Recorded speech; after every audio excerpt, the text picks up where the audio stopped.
جب بظاہر محسوس ہو رہا تھا کہ پاکستان میں کم از کم سی پیک کے منصوبوں کے بارے میں امریکی تحفظات پس منظر میں چلے گئے تھے تو واشنگٹن میں ہونے والی ایک ٹاک سے یہ معاملہ پھر زور پکڑ گیا۔ Pakistan has a sovereign right to answer these questions for itself.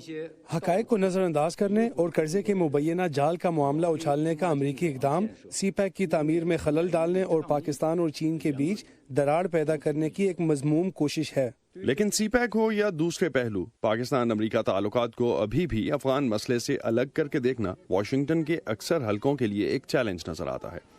یہی وجہ ہے کہ بہت سے اسکالرز یہ سوال اٹھاتے نظر آتے ہیں کہ کیا امریکہ کے افغانستان سے نکل جانے کے بعد پاکستان امریکہ تعلقات کی نوعیت بدلے گی؟ امریکہ کی جنوبی اور وسطی ایشیا کے امور کی deputy assistant secretary Alice Wells کے مطابق امریکہ کے پاکستان کے ساتھ تعلقات پر اس کا کوئی اثر نہیں پڑے گا۔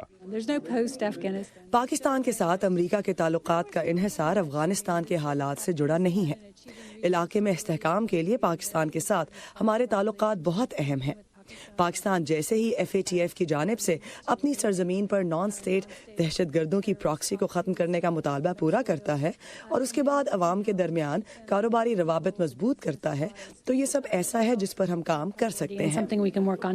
تاہم امریکی تجزیہ کار پاکستان اور امریکہ کے تعلقات میں افغان ایشو کی اہمیت کو کہیں زیادہ سمجھتے ہیں۔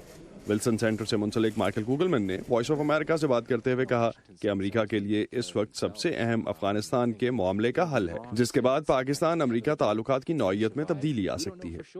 واشنگٹن پاکستان کے ساتھ اپنے تعلقات کو افغانستان کی اینک سے دیکھتا ہے اور ٹرمپ انتظامیہ یقینی طور پر پاکستان کو افغانستان میں کسی بھی قسم کے امن و مفاہمت کے عمل میں ایک کلیدی کھلاڑی سمجھتی ہے۔ ٹرمپ انتظامیہ طالبان سے مذاکرات دوبارہ شروع کرنا چاہتی ہے اور جب یہ مسئلہ موجود ہے اور طالبان کے ساتھ مذاکرات کا عمل جاری رکھنا ہے، امریکہ بطور شراکت دار پاکستان کی طرف دیکھتا رہے گا۔ لیکن افغانستان سے افواج کے انخلاء کے بعد پاکستان امریکہ تعلقات ڈاؤن گریڈ ہو جائیں گے۔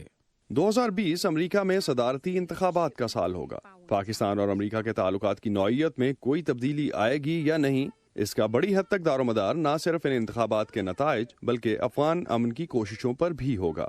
اسد اللہ خالد، وائس آف امریکہ، واشنگٹن۔